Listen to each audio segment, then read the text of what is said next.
할렐루야. 오늘도 저녁 중보기도에 오신 우리 꿈마을 교회 성도님들을 사랑하고 축복합니다. 오늘 우리에게 들려주신 하나님의 말씀은 신약성경 요한일서 4장 18절 한 절의 말씀입니다. 받들어 봉독해 올립니다.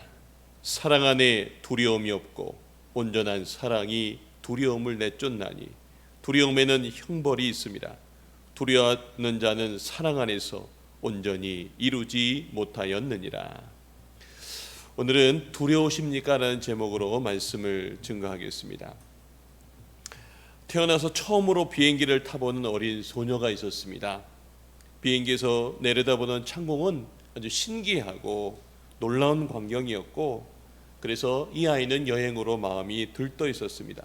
그런데 여행 도중에 비행기가 갑자기 공중에서 불안한 기류를 만나서 10m, 20m씩 갑자기 급하강을 하게 되어서 기체가 많이 흔들렸습니다. 기내에 있던 손님들은 모두 놀라서 사색이 되어서 십자가를 붙잡는 사람도 있었고, 또 어떤 사람은 두려움으로 회개 기도를 하는 사람도 있었습니다.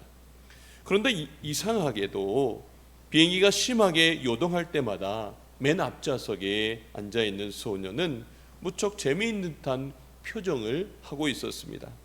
다른 승객들과는 전혀 달랐습니다. 얼마 뒤에 비행기가 다시 안정권으로 들어온 뒤에 손님들은 이 소녀에게 다가가서 물었습니다. 예, 너는 비행기가 진동하며 무서운 속도로 떨어질 때 너는 무섭지 않았니? 아니요, 전혀 무섭지 않았어요. 우리는 모두 두려웠는데 너는 왜 무섭지 않았어? 그건요, 우리 아빠가 이 비행기를 조종하고 있거든요.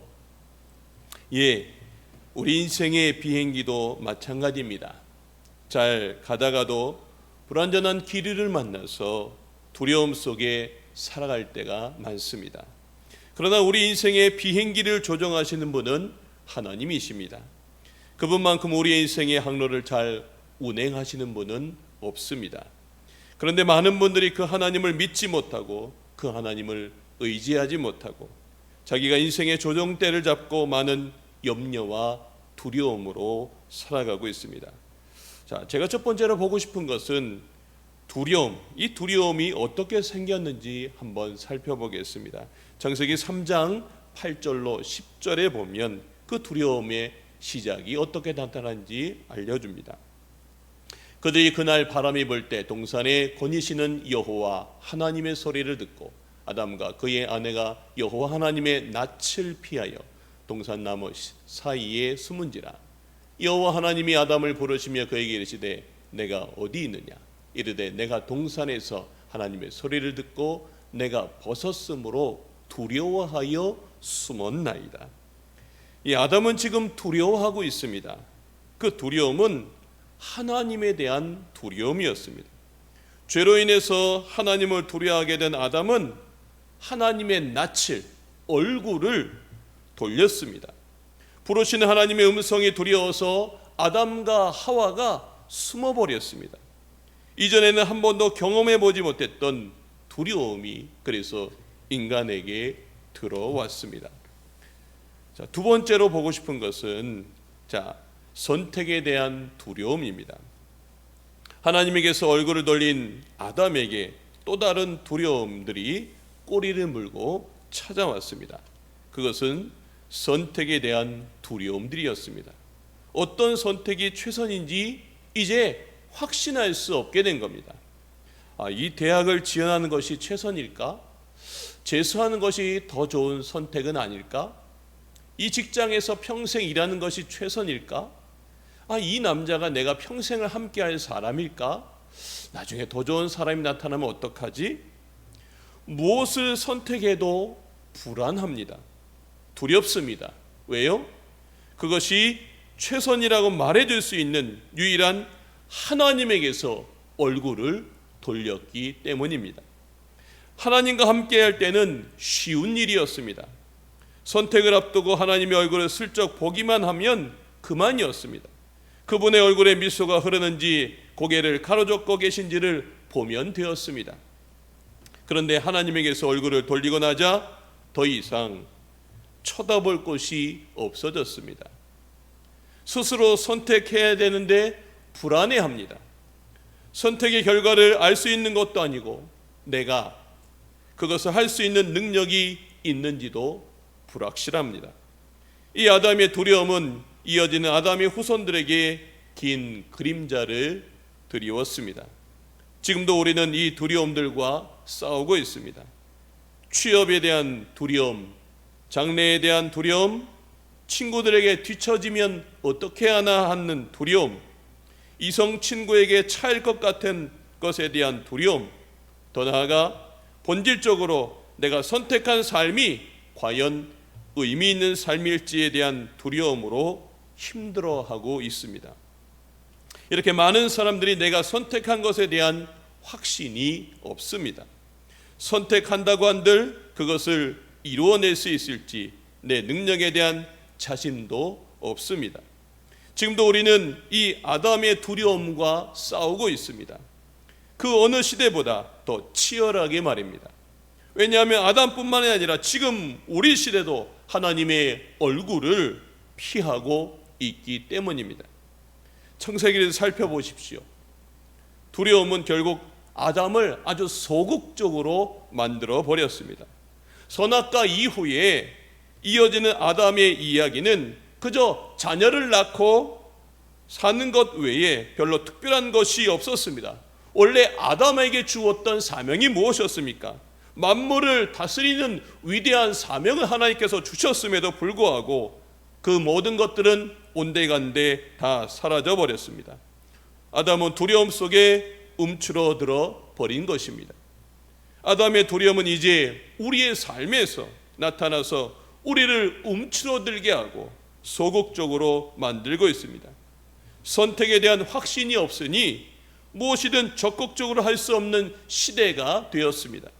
왜냐하면 담대함은 확신이 있을 때만 가능하기 때문입니다. 두려움은 소극적 태도를 불러일으켜서 결국 우리가 취해야 할 인생을 놓치게 만듭니다. 혹시 여러분 안에도 아담의 두려움이 있지는 않습니까? 망설임 속에 사실은 두려움 속에 기회를 날려버린 그런 경험은 없으십니까? 여러분, 아담을 망하게 한 그 두려움이 여러분 안에 있다면 당장 거기서 벗어나셔야 합니다. 어떻게 해야 될까요?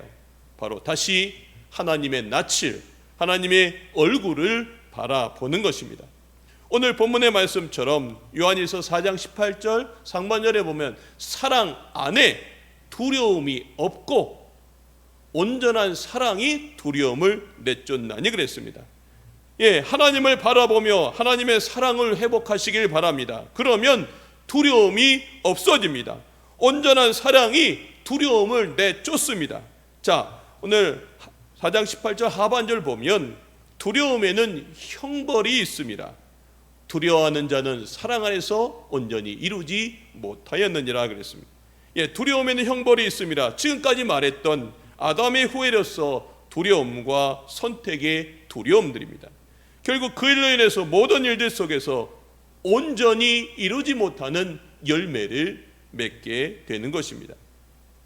그래서 저는 선택을 앞두고 늘 기도를 합니다. 하나님의 얼굴을 바라보는 것이죠. 이 기도는 하나님의 답을 듣는 기도입니다. 하나님, 지금 제가 이게 맞는 선택입니까? 그렇다면 확신을 주시고 아니라면 이 일을 막아주십시오. 이렇게 기도하며 하나님의 얼굴을 바라보는 것입니다. 그러면요, 기도 가운데 확신이 옵니다. 제 마음에 샬롬, 마음의 평안이 깃들고요, 기쁨이 임하기도 하고, 하여튼 제 마음속에 평안이 깃들기도 합니다. 또 어느 때는 반대로 마음이 영 불편하기도 합니다.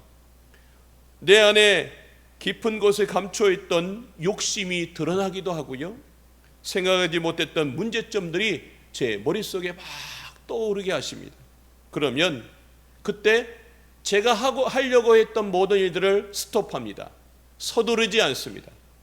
조급하면 분명히 제가 기도를 건너뛰고 제가 제 인생의 운전대를 붙잡고 제가 하고자 하는 일대로 하기 때문입니다. 여러분, 오늘 말씀의 결론을 맺겠습니다. 혹시 여러분이 무엇을 선택해야 될지 걱정하고 두려워하십니까? 나보다 나를 더 사랑하시는 하나님, 미래를 다 아시는 하나님께 여러분의 인생의 미래를 맡기시기를 주의 이름으로 축원합니다. 그것이 우리 인생을 복되게 하는 열쇠입니다. 오늘 이 밤 이 중보기도의 시간을 통해서 여러분 안에 있는 두려움들이 떠나가고 마음에 하나님이 주시는 하늘로부터 임하는 평안과 삶의 바른 선택들을 통해서 여러분들이 이 시간을 통해서 하나님이 주시는 귀한 선택과 답들을 통해서 마음속에 하늘로부터 임하는 소망과 하늘로부터 임하는 놀라운 평안이 여러분 삶 가운데 이루어지시기를 주님의 이름으로 축원합니다. 함께 기도하겠습니다. 하나님 아버지, 우리들 안에 여러 두려움들이 자리 잡고 그것들이 우리를 힘들게 할 때가 얼마나 있는지 모릅니다. 선택에 대한 두려움, 미래에 대한 두려움 등 무엇을 하든 간에 늘 불안해하고 힘들어하고 있습니다. 이제 우리 안에 형체도 없이 우리를 힘들게 하는 이 두려움들을 이 시간 주님 앞에 다 내려놓습니다. 주님, 이제 저희들 온전히 주님만을 바라보게 하여 주시옵시고 주님을 통해서 우리가 정말로 주님의 얼굴을 바라보는 이 시간을 통해서 우리의 마음속에 있는 두려움들이 떠나가게 해주시고 우리의 인생에 답을 얻게 하시고 내가 무엇을 해야 될지, 내가 무엇을 지금 멈춰야 될지 알려주시고 하나님이 주시는 귀한 인생의 방향들을 잘 찾아 나가는 하나님의 귀한 자녀들 되게 하여 주시옵소서. 모든 것을 하나님 손에 의탁합니다. 예수 그리스도의 이름 받들어 기도 올리옵나이다. 아멘. 이제 우리 코로나19 종식과 영적 회복을 위한 공동 기도문을 함께 화면을 보시고 함께 기도하도록 하겠습니다. 자, 함께 기도하겠습니다. 시작. 하나님, 코로나19가 다시 고개를 들며 점점 증가하고 있습니다. 확산을 막아주시고 속히 회복되게 하여 주셔서 이 나라가 안정을 찾게 하여 주시옵소서. 또한 오늘 주신 말씀처럼 우리가 두려워만 하고 있을 것이 아니라 하나님을 바라보며 이 기간을 이겨나가게 하여 주시옵소서. 특별히 우리 교회와 성도들을 안전하게 지켜주시고 코로나로 인해 가정과 직장들이 회복되게 하여 주시옵소서. 예수님의 이름으로 기도합니다. 아멘. 두 번째는 담임 목사님과 사모님 그리고 교회 리모델링을 위해서 함께 기도하겠습니다. 화면을 보시고 함께 기도하겠습니다. 하나님 아버지, 담임 목사님과 사모님을 붙들어 주셔서 치료의 속도가 급속하게 하시고 온전히 회복해 하여 주시옵소서. 이 기간 하나님께 더 귀하게 쓰임받게 하여 주시옵소서. 특별히 진행되고 있는 리모델링 가운데 함께 하셔서 이제 마무리 단계에 들어서고 있습니다. 모든 공정 세밀하게 인도하여 주시고 무엇보다 안전케 하시고 재정적 어려움이 없도록 인도하여 주시옵소서. 무엇보다 리모델링이 끝까지 기도로 진행되기를 원합니다. 모든 성도들이 이 일에 마음을 모으게 하시고 기도하며 은혜 가운데 마무리되는 공사가 되게 하여 주시옵시고 온 성도들의 마음도 리모델링되어 새로 지게 하여 주시옵소서. 예수 그리스도의 이름으로 기도합나이다. 아멘. 네, 이제 마지막으로 여러분의 개인 기도 제목을 붙들고 오늘 주신 말씀 붙들고 주여 한번 외치고 통성으로 함께 기도하겠습니다. 주여